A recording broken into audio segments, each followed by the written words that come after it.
Udah begitu nyampe hotel, kita kan baru mau packing, itu saya inget banget. Waktu saya buka kunci, saya sebut memang Bismillahirrahmanirrahim. Saya buka, itu anak-anak berjejer di belakang. Begitu saya buka pintu, saya salam dong, namanya udah denger cerita begitu. Assalamualaikum, demi Allah saya inget banget. Ada yang jawab dari dalam, suaranya gede banget. Waalaikumsalam.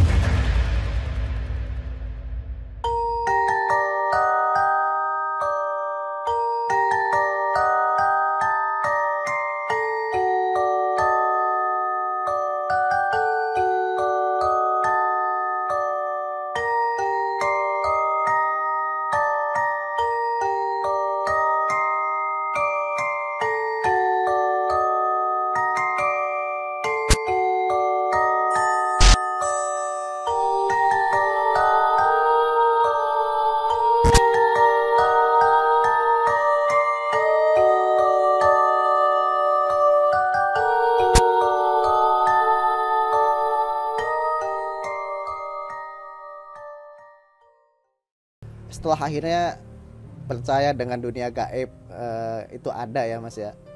Setelah itu Mas Aryo pernah mengalami kejadian-kejadian mistis lagi? Pernah. Saya juga nggak tahu kenapa ya turning point saya yang saya ngeliat Srini itu jadi, jadi sering ya gitu. Saya jadi ngerasanya, kesininya malah lebih sering. Jadi lebih sering di encounter. Jadi kayak seolah-olah hari itu saya diingatkan, terus nanti tiba-tiba dengan kejadian-kejadian selanjutnya kayak diingetin lagi nih. Lalu jangan sombong lo gitu kan. Yang kedua tuh di salah satu hotel tua sih sebenarnya di area Bandung. Saya sebut aja nggak apa-apa, tapi bukan nama hotel ya. Gitu. Pokoknya hotelnya tuh di daerah Dago. Itu saya inget banget. Dulu saya road trip sama teman saya.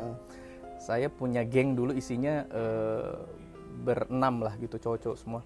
Dan kita waktu itu ke Bandung yuk TikTok gitu kan, pakai mobil gue, ayo gitu. Itu bener-bener kita nggak bawa baju, nggak bawa apa, udah kita road trip aja, kita jalan gitu kan. Naik mobil ke Bandung itu, nggak tahu kenapa malam itu karena zaman dulu itu maksudnya nggak ada ini ya, maksudnya belum ada aplikasi online buat pesen apa kamar hotel atau nggak secanggih sekarang. Dulu tuh konvensional banget yang bener-bener kita mesti datang ada kamar nggak gitu. Nah gitu. Bayarnya cash. Betul Mas. Nah dulu itu akhirnya lucunya kita nyari hotel buat nginep satu hari itu full semua. Saya nggak tahu kenapa yang available hotel itu di Dago itu. Udah kita ke Dago aja deh, nggak apa-apa lah, motor busuk juga nggak apa-apa, kita bilang gitu. Yang penting tidur. Oke lah gitu kan. Udah akhirnya rame-rame berlima akhirnya ke situ. Seharusnya tadi berenam, yang satu itu nggak ikut.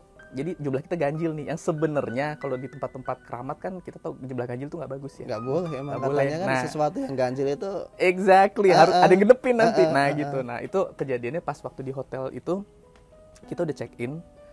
Dan kita betul-betul tidak ada pikiran apa-apa karena pikiran kita waktu itu udah kita masuk kamar, kita istirahat, kita tidur, besok pulang gitu kan. Karena waktu itu udah kemalaman kita. Udah akhirnya naik ke atas tuh, udah check in, bayar, udah naik ke atas, kita udah deposit. Itu pas kita lagi di kamar itu awalnya kayak nggak ada tanda apa-apa. Nah terus satu persatu udah mulai tidur nih kan gitu. Saya kebagian karena saya suite-nya paling jago, saya menang, saya dapat tempat tidur di atas, teman-teman saya di bawah. Jadi saya berdua sama ada teman saya namanya Adam. Saya sama Adam tuh tidur di atas. Terus yang lainnya tuh pada di bawah gitu. Itu juga kamarnya waktu itu lucunya yang available itu cuma kamar honeymoon suite kita bilang. Jadi yang bener-bener buat couple gitu, ranjangnya pink, atasnya ada kacanya. Aduh, pokoknya kinky banget sih menurut saya, aneh banget dan ya udah tapi kita butuh tidur gitu. Akhirnya intinya saya tidur di situ sama teman-teman saya dapat di atas, teman-teman saya di bawah. Pas lagi tidur di atas itu biasa gitu. Kan kita gabut, lu bisa tidur gak? Kagak gitu. Main yuk, main apa? Waktu itu kita main ABC 5 dasar. Ingat kan? Iya, yang permainan ABC 5 dasar ya, A B C D E F, nama artis siapa ya? Apa ya gitu-gitu nebak-nebak. Pas lagi main itu, berapa kali main lah itu pokoknya. Adam tuh madep ke sini. Saya di sini hadap-hadapan lah kita. Belakang saya ini kamar mandi, pintu kebuka. Si Adam terus tiba-tiba lagi main A, B, C, D, E, astagfirullahaladzim. Dia langsung narik selimut, ditupin. Sedangkan saya masih stone, masih bingung. Lu nape gitu? Iya saya masih begini. Dam, lu kenapa? Tidur. Dia bilang gitu. Udah tidur yuk. Tidur, apaan sih? Udah tidur. Kok tumben kayak gitu? Orang namanya lagi main dia tiba-tiba astagfirullahaladzim. Dia langsung nyebut. Narik selimut, saya bingung gitu. Saya masih gini-gini. Nggak ada apa-apa perasaan gitu kan. Ya udah karena udah pada tidur semua kan saya pikir gitu. Udahlah tidurlah gitu, tidurlah saya kan udah, cuma tetap nggak bisa tidur, nggak tahu di kamar itu kayak, malah kita ngantuk loh, kita capek loh, tapi somehow kayak kalau batin saya sih bilangnya kayaknya keluar gitu, jangan tidur gitu. Makanya saya nggak bisa tidur, kayaknya tuh apa ya, kayak fidgeting, apa sih, gelisah gitu loh, kayak kok nggak bisa tidur gitu loh. Sedangkan yang saya pikir tadi si Adam tidur gitu, ternyata dia enggak, dia cuma selimutan doang, tapi diem gitu. Saya lihat pada tidur gitu, saya yang satu-satunya belum bisa tidur gitu kan. Nggak berapa lama terus ada teman saya namanya Ciki, kita panggil Ciki karena dia gendut kayak cik gitu kan. Si Ciki tiba-tiba kebangun, dia bangun terus bilang, kok gue nggak bisa tidur ya? Nah dia bilang gitu. Iya gue nggak bisa tidur juga, kenapa ya? Nggak tahu ya gitu, kayak panas aja, ini AC udah kenceng loh gitu, udah 16 derajat gitu kan. Iya ya kok kayaknya sumpek gitu kamar itu tuh. Akhirnya kita bangunin anak-anak kan, bangun yuk gitu, ngeloyor lagi yuk, nggak nyaman banget nih kamar gitu kan. Akhirnya kita ngeloyor gitu. Dan ada satu momen itu kita bangunin Nanda, teman saya masih ingat namanya Nanda. Bangunin Nanda di bawah, dia tidur sebelah Ciki nih.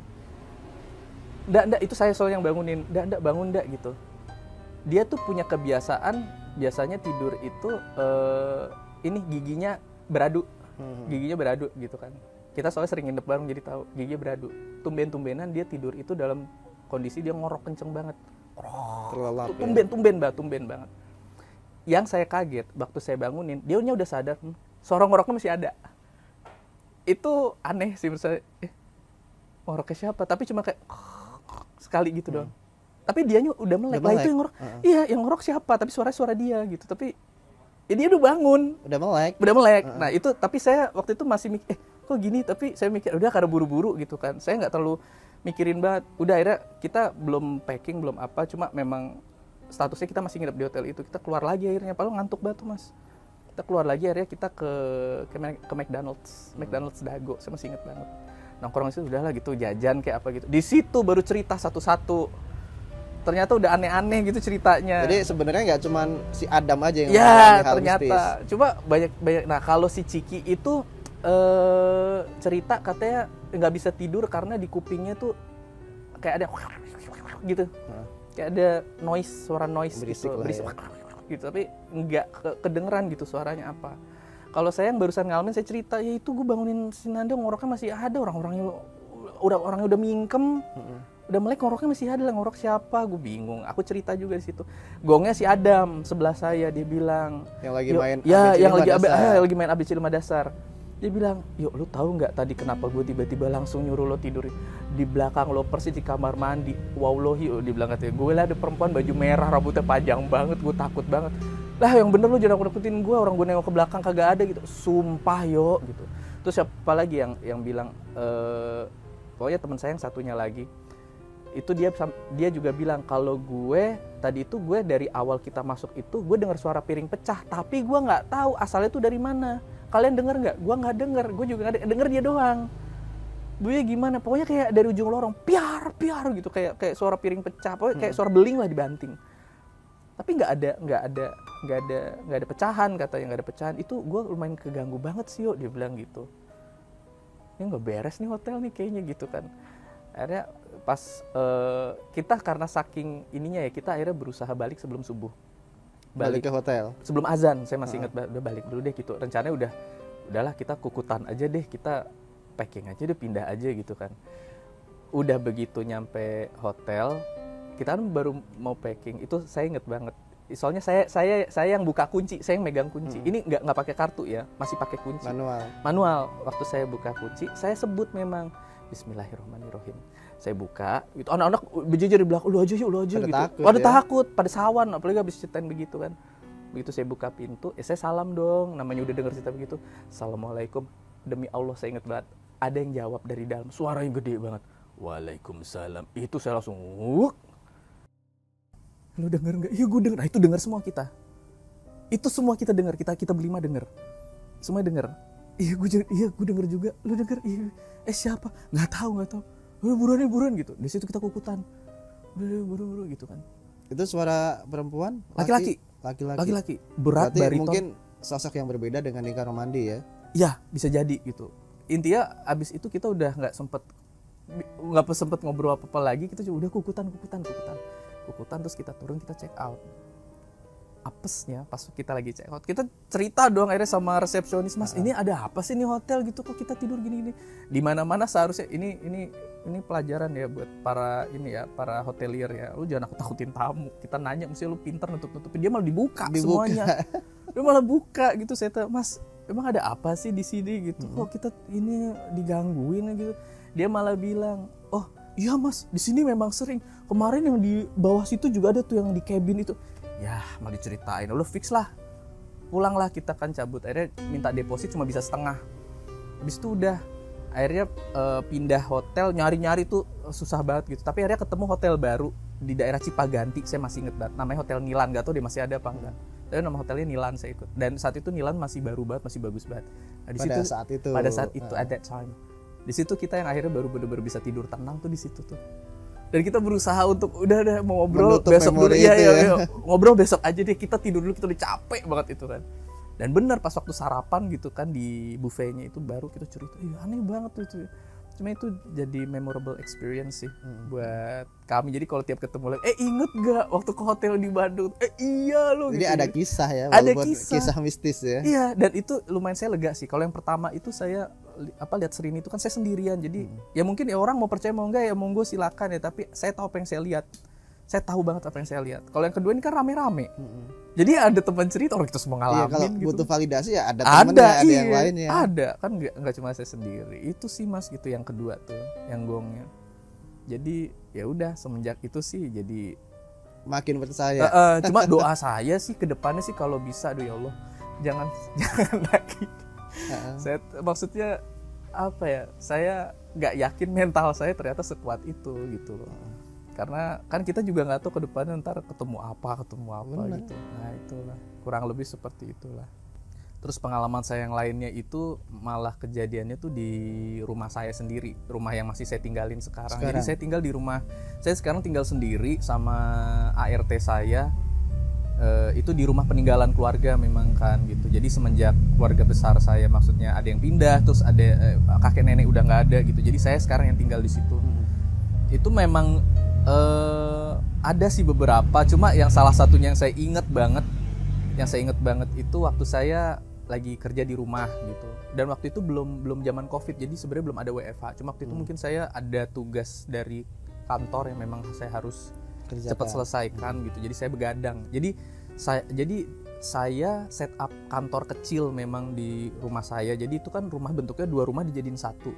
Jadi masing-masing rumah yang disambungin itu ada connecting door, masing-masing ada garasi. Nah, salah satu garasi di rumah sebelah itu dulu tuh pernah dijadikan kantor kecil. Buat siapalah yang mau kerja di situ. Jadi di situ udah ada AC, udah ada WiFi. Lu tinggal pakai lengkap gitu. Lu tinggal pakai udah gitu kan. Nah, udah saya waktu itu ya udahlah daripada ini bingung, udah gue kerja aja di situ gitu. Waktu itu saya ngirim file dan waktu itu di Google Drive tuh memang cukup besar sih. Ini kejadian sebelum Covid ini 2017 kalau nggak salah. 2017. Nah, udah saya kerja di situ tuh saya sampai lost track of time lah bisa dibilang karena lembur kan. Itu saya kerja dari jam 5 sore sampai jam 2 pagi. Gongnya itu kejadian tuh jam 12:30, jam 12 jam 12:30, saya inget banget. Dan itu tanggal 25 Desember tuh, saya masih inget banget ya. Pas Natal waktu itu. Jadi orang-orang lagi pada senang-senang gitu. Saya kerja tuh, saya masih kerja karena memang urgent waktu itu. Itu saya kerja di kantor mini itu, kantor kecil itu tuh. Saya lagi upload file, ya kan filenya gede jadi butuh waktu lama ya gitu. Dan memang waktu itu internet saya nggak tahu kenapa emang blee gitu, jadi lama banget. Cuma akhirnya karena masih mindahin file, saya nggak bisa ngapa-ngapain. Ya saya gabut sendiri dong. Ya maksudnya mainan handphone udah gitu. Akhirnya ya kadang saya bawa mainan gitu kayak Lego terus ya apa aja lah ya buat snack apa ya gitu, soda apalah gitu. Pokoknya sambil ngemil gitu, kadang YouTubean gitu sambil nungguin nggak beres-beres. Udah tuh. Nah, gongnya itu pas waktu saya lagi main 3D puzzle. Tahu kan Mas 3D puzzle? Jadi 3D puzzle tuh kayak puzzle tapi kalau kita udah rakit udah jadi bentuknya bangunan gitu atau bentuknya apa pemandangan apa gitu. Nah, itu saya beli 3D puzzle yang waktu itu underwater scene. Jadi kayak dunia bawah laut gitu. Itu saya asik tuh lagi main itu. Terus tiba-tiba pintu itu kan garasi ya. Pintu garasi saya ada yang ngetok. Saat itu masih ada saudara saya. Dia dulu itu pokoknya belum dia sekarang udah pindah ke Europe. Itu saya pikir dia yang pulang awalnya. Itu diketok-ketok soalnya Mas. Awalnya kayak gini dong, gitu. Awalnya pelan. Awalnya saya nggak terlalu notice karena saya asik sendiri, saya sambil setel musik juga kan. Terus tahu-tahu makin kenceng gitu kan. Saya pikir Arya pulang nih gitu kan. Terus saya begitu bukain pintu nggak ada. Bengong dong gitu. Tapi saya belum mikir aneh-aneh gitu kan. Saya pikir angin kali atau tikus kali gitu kan. Saya tutup lagi, saya main lagi, dengerin musik lagi sambil ngeliat uploadan gue belum beres gitu kan. Main lagi gitu, ketok lagi tapi makin kenceng, makin gitu, makin saya tahu ini orang nih gitu kan. Saya buka lagi dong, nggak ada lagi. Nggak ada. Udah mulai mikir tuh, nggak beres. Tapi saya udahlah gitu, nggak mau terlalu overthinking juga. Toh saya juga lagi sibuk, tutup nih. Main lagi, coba udah mulai was-was, udah mulai ngeliatin gitu, udah mulai was-was karena maksudnya udah 2 kali nih, bener ketiga kali makin kenceng gitu, kenceng kedengeran, buka lagi nggak ada lagi, sampai saya keluar gitu. Terus itu kan di garasi ya, namanya garasi, jadi garasinya tuh ada garasi dalam, ada garasi luar, dan di garasi luar ini posisinya itu ada mobil lagi parkir. Terus saya baru ngamatin sekeliling tuh, saya baru sadar gimana orang bisa ngetok sampai dalam sini, orang pagar depannya aja dikunci, digembok, kayak mana orang mau masuk gitu kan. Itu baru tuh sadar. Saya sampai lihat kolong-kolongnya siapa. Saya tadi pikir apa gue dikerjain nih gitu. Emang gak ada Mas, gak ada orang gitu kan. Udah tuh mulai sawan tuh, tapi masih berusaha nahan diri tuh. Oh, pikiran gue kali atau enggak gitu. Inilah gue udah mulai enggak gitu. This is only my mind gitu loh. Gue enggak gila gitu. Udah tutup tapi sambil ngintip lagi. Mana sih enggak ada gitu kan. Udah saya balik. Cuma udah mulai fidgeting tuh kan. Enggak lucu nih, masa kejadian mulu nih hidup gue gitu kan. Udah tuh, tahu bener ketok lagi, makin kenceng Mas. Makin gitu, itu udah jelas orang. Yang keempat kalinya. 4 kalinya. Saya nggak gubris, makin jadi gitu, jengkel dong saya kan, saya tendang, weh ganggu aja lu, boleh kerja gitu kan, dibales Mas, digebrak itu, sumpah digebrak, pintu garasi digebrak, bak gitu kan, wow itu sawan, saya langsung kicep lari, saya masuk ke dalam, itu saya tinggal kerjaan saya udah, lalu bodoh lah, udah nggak mikir, udah saya naik ke atas tuh, udah kayak gitu. Terus sampai suatu hari, akhirnya pas lagi reuni keluarga, ada salah satu tante saya yang bisa gitu kan. Saya tanya sama tante saya, jadi lagi cerita namanya kumpul keluarga apa sih, semua diceritain ya, semua ceritain. Ceritalah saya itu, tante waktu itu aku pernah lagi kerja tuh, itu tuh di sekarang ketemu juga di rumah kan, itu tuh di garasi yang ono gitu kan, di sebelah gitu. Oh emang kenapa gitu? Saya cerita, ada yang ngetok-ngetok, cuma tiap dibuka nggak ada orang, terus aku tendang, dia balas gebrak gitu. Ngeri banget tante, belum pernah lu dikerjain kayak gitu, perasaan selama ini rumah aman-aman aja. Oh mau dilihat, kata tante gitu. Liatin tante gitu, sawan aku, dia bilang. Penasaran lah kan, kepo siapa yang ganggu gue gitu. Di trace akhirnya sama tante saya itu. Pas begitu tante saya nge-trace, dia bilang, kamu mestinya jangan kerja di situ di atas jam 6. Lo kenapa? Ya nggak apa-apa, itu posnya udah beda, katanya gitu ya. Posnya udah beda soalnya. Oh saya nggak tahu gitu. Emang salah saya itu dong? Nggak juga sih, tapi ini kayaknya dari luar, dia bilang gitu. Terus nanya lagi, kamu sambil main ya, bawa mainan ya kemarin ya gitu? Bukan mainan sih tante, aku bawa puzzle. Pokoknya yang bisa dirakit-rakit, disusun gitu. Oh pantes, dia bilang gitu. Dia mau ajak main. Lah apa urusannya ngajak main, saya nanya. Ini anak kecil ternyata. Nggak tahu, anak kecil. Terus begitu saya tanya, anak kecil dari mana? Perasaan di rumah kita yang nunggu nggak ada bocil deh gitu. Ini dari luar katanya. Dari luar dari mana? Nggak tahu, kayaknya dia lewat gitu loh, iseng gitu. Iseng ngelihat ada mainan gitu. Maunya ngajak main gitu. Saya langsung speechless ya, maksudnya ya lu ngajak main, ya kalau kelihatan mah nggak apa-apa gitu, lu kagak lihat, nggak bisa dilihat mana gebrak-gebrak gimana mainnya ya. Iya kan. Tapi semenjak itu sih akhirnya saya nggak pernah pakai kantor kecil itu lagi sih gitu, sampai sekarang. Parno lah Mas. Tapi rumah sampai sekarang masih ditinggalin? Masih ditinggalin. Dan rumah saya itu karena rumah lama ya Mas ya, saya juga nggak tahu maksudnya asal apa, cerita jelas asal usulnya seperti apa. Tapi memori sejarahnya memang banyak banget sih rumah itu, karena memang rumah itu model model apa ya, waktu zaman era Soeharto kali ya maksudnya ya, tuh rumah itu ditempatin gitu kan. Nah, cuma teman-teman saya yang main ke rumah itu pada bilangnya sih, kata yuk jangan lama-lama ninggalin gue di ruang tamu, nggak apa-apa kok, feeling gue gak enak gitu, selalu gitu. Kayak gue diliatin, pada bilangnya gitu. Kayak ada yang ngintip-ngintip, ada yang ngintip-ngintip, ada yang ngeliatin gitu, tapi nggak ada orang gitu. Lu jangan ada, gue tinggal sini sendiri. Namun mereka bilang enggak, yang gue rasain gitu yo gitu. Beberapa orang memang langsung direct, mereka bilang mereka nggak nyaman lama-lama di rumah saya gitu. Cuma ya saya diganggu di rumah cuma itu doang sih. Selebihnya sih alhamdulillah nggak sih mas gitu, masih aman gitu. Tamu atau mungkin ART? Kalau ART pernah. Jadi saya tuh sampai dulu tuh sempat ganti pembantu tuh sampai 7 kali dalam 2 bulan. Bongkar pasang. Dan setiap saya tanya alasannya tuh selalu sama, saya diganggu, bilangnya saya diganggu sama yang deket ini, katanya sama yang deket jemuran, karena jemuran sama kamar pembantu tuh jadi satu kan, tempatnya deket. Ya udah katanya diganggunya selalu pas di kamar itu, dan sosoknya tuh dibilang katanya sama gitu. Katanya sosoknya tuh katanya kayak Miss K gitu, rambutnya keriting panjang, bajunya putih, kayak baju tidur, cuma tinggi banget katanya gitu.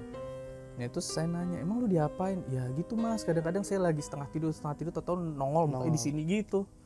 Ya saya sawan mas, kata bilang saya takut mas gitu. Saya maksudnya saya kerja saya mau mas, nggak bisa mas. Cuma kalau tiap malam kayak gini saya tidur cuma berapa jam, saya nggak kuat mas gitu. Akhirnya pada resign gitu.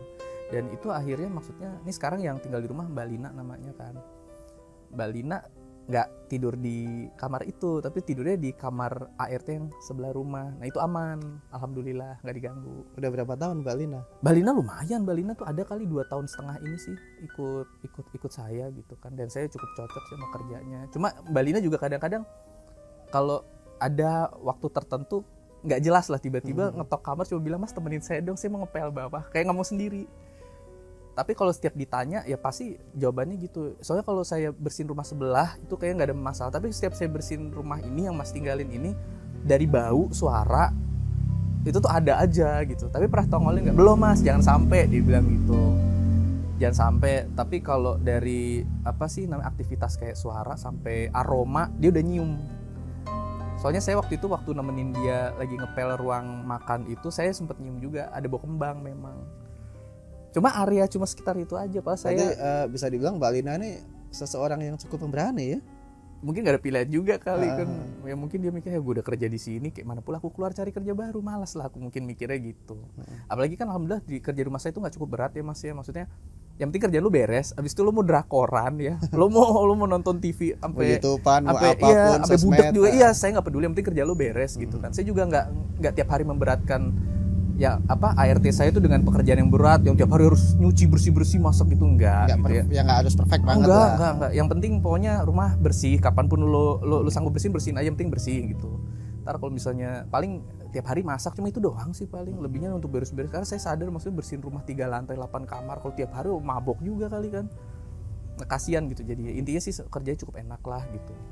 Ya, cuma ya itu tadi tantangannya itu mas gitu, katanya dia bilang ya sering diganggu gitu, dan sosoknya tuh dari yang dulu ceritain itu selalu bilangnya sama ya, keriting tinggi, rambut panjang, keriting, perempuan gitu. Nah itu akhirnya ada momen nggak tahu kenapa saya udah gemes banget ya, gemesnya bukan gimana gara-gara sosok ini saya bongkar pasang pembantu terus nih gitu, sedangkan nyari ART kan susah gitu loh kan. Gampang susah lah. Iya, belum lagi nego gajinya, belum nanti minta benefitnya apa ya kan, cocok-cocokan juga betul, kan? cocok-cocokan juga gitu kan. Dan susah gitu, akhirnya saya gemes. Waktu itu pernah ada momen saya niatin, gue pengen banget ketemu lu, gue pengen banget ngomong sama lu udah ganggu nih gitu, gue males nih gitu. Ada momen akhirnya saya waktu itu tidur, saya akhirnya dimimpiin. Justru nantangin malah. Saya nggak nantangin, lebih kayak penasaran sih lu mau ngapain. Kita ngobrol deh, ngobrol deh gitu kan. Gue jengkel nih begini, masalahnya ini ganggu rumah gue ini gitu kan.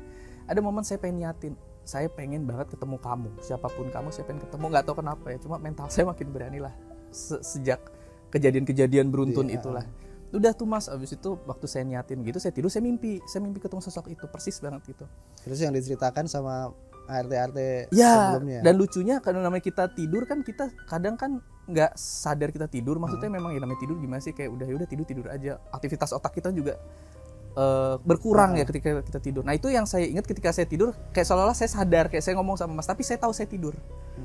Itu lucu tuh hari itu tuh. Nah begitu pas saya tidur itu ketemu sosok itu, saya nanya, saya komunikasi, kamu dari mana gitu kan, ngapain di sini? Dia cuma gini-gini aja, nggak bisa jawab gitu kan. Punya nama, dia bilang gitu. Saya tanya, namanya siapa? Ngomong, gue bilang gitu, ngomong. Ya udah ngomong enak aja lah gitu kan. Udah tinggal satu rumah juga. Lu dari jemuran kan? Iya, dia bilang gitu, suara pelan. Oh, tapi akhirnya ngeluarin suaranya. Suaranya kayak orang biasa, kayak kita gini, cuma lebih lembut lah gitu. Iya, dia bilang gitu. Oh, gitu. Udah lama di sini. Udah, dia bilang. Kayak ngomong seperlunya aja gitu kan. Terus saya tanya, "Kamu dari mana?" gitu. "Dari sini," katanya. "Dari sini tuh maksudnya dari mana? Udah dari dulu di sini?" Aku tanya. Terus dia bilang, "Iya." Terus abis itu aku tanya apa lagi ya? "Oh, kamu jenis apa?" "Nggak tahu," dia bilang gitu. "Loh, kok nggak tahu gimana gitu?" "Kamu dulu orang?" aku tanya. "Iya," dia bilang gitu. "Kok bisa nyangkut di sini?" "Nggak tahu," gitu. Akhirnya aku beraniin dong gitu. "Kamu ngapain ganggu orang yang kerja? Saya susah loh nyari pembantu." "Jangan gitulah," akhirnya aku bilang. "Jangan kayak gitu. Saya tuh nyari orang yang mau kerja tuh susah. Nanti kalau rumah kotor yang bersihin siapa? Kamu mau bersihin." Dia diem aja gitu kan. Terus akhirnya saya bilang, "Udah gitu, kamu kalau misalnya mau tinggal sini nggak apa-apa tinggal, tapi bantu jagalah, kita sama-sama," aku bilang gitu. "Karena bukannya apa-apa, saya tuh jadi susah begini. Kamu mbok ya kalau udah dikasih tempat bernaung, mbok ya tahu diri," aku bilang gitu. Udah nggak bayar listrik, nggak bantu nyuci piring, cuci baju, kau takuti pula pembantuku, kayak mana lah kau nih kan, emosi aku. Udah dia bilang, "Maaf," dia bilang gitu. "Gabut ya gitu, bosan ya?" "Iya," dia bilang gitu. "Apa nggak pulang gitu?" Dia geleng doang. Kalau feeling saya sih kayaknya dia nyangkut ya. Cuma karena perkara apa, dia mungkin udah kelamaan mas. Biasanya yang saya tahu, saya tanya dari teman-teman saya yang indigo tuh, mereka bilang kadang kalau spirit udah nyangkut lama tuh mereka lupa gitu loh. Kuburannya di mana, asal usulnya di mana, dia lupa. Even namanya sendiri aja dia lupa. Dan akhirnya memilih menetap di situ. Itu. Nah karena saya nggak tahu namanya dia siapa, saya sempet nanya. Ini di mimpi ya, cuma kayak jelas banget. Kayak nyata. Ya Sarah sih mau percaya mau nggak, cuma maksudnya ya itu pengalaman saya sih gitu ya. You free to judge. Terus ya saya nanya, "Lo kalau nggak punya nama gue panggil lo siapa gitu?" "Terserah," dia bilang gitu. "Ya udah panggil Marni mau gitu." Ya seneng gitu kayak. "Udah nama lu mulai sekarang Marni ya. Marni nggak boleh nakal. Marni nggak boleh, mesti bantu jaga juga gitu. Karena kan saya tinggal sendiri gitu. Kalau Marni ganggu terus nanti yang ngurus rumah nggak ada gitu. Saya jarang di rumah loh. Marni jangan kayak gitu." "Ya gitu. Janji," dia bilang gitu. "Bener ya?" gitu. "Iya," gitu. Sejak itu nggak ada lagi gangguan. Nggak ada. Aman-aman aja. Aman. Jadi dari situ saya yakin berarti yang gue mimpi itu bukan kembang tidur. Emang berarti gue ngomong sama si Marni. Di bawah alam sadar ya. Di bawah alam sadar gitu. Yang ketika tidur frekuensi kita kan sama tuh, hampir mirip. Ya udah jadinya maksudnya semenjak itu alhamdulillah sih mas, aman-aman aja nih rumah gitu kan. Marni udah nggak pernah kayak halo Cilukba gitu, udah nggak pernah lagi. Oh dulu mah sering banget jahil gitu katanya. Itu sih pokoknya yang saya alamin lah gitu sampai sekarang. Cuma ya, alhamdulillah sekarang sih rumah saya adem ayem ya.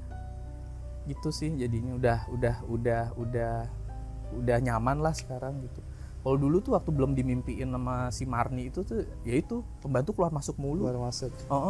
Dan akhirnya sekarang si Mbak Lina sekarang seneng gitu, maksudnya kerjanya udah lebih udah lebih enteng, udah nggak terlalu ketakutan. Boleh disapa Mbak Lina? Mbak Lina, besok masak apa Mbak? Mbak Lina masak empalnya enak soalnya saya suka. Masakan empalnya? Masak empalnya jago. Dan dia nggak pernah ngeluh lah gitu, makanya saya sayang banget gitu. Cukup membantu lah. Sip. Ada yang mau tanyain mas? Kayaknya episode ini udah cukup panjang ya, udah cukup banyak ya. Cukup merinding nih kayaknya dengan cerita rumah yang ternyata gaib banget ya rumahnya ya, ternyata mistis banget. Di daerah Rawamangun ya? Iya Rawamangun. Dan sampai sekarang masih ditempatin ya? Masih tinggal di situ. Semoga aman-aman aja, nggak ada kejadian-kejadian mistis lagi. Terima kasih Mas Aryo sudah berbagi kisah mistis di Studio Alur Kehidupan. Terima kasih banyak. Dengan senang hati. Sudah mampir. Iya. Oke. Buat kawan-kawan Alur Kehidupan yang sudah menyaksikan episode kali ini, terima kasih. Jangan lupa subscribe, follow juga sosial media kita, ada di Facebook, Instagram, dan juga TikTok. Sampai jumpa di episode-episode berikutnya. Wassalamualaikum warahmatullahi wabarakatuh.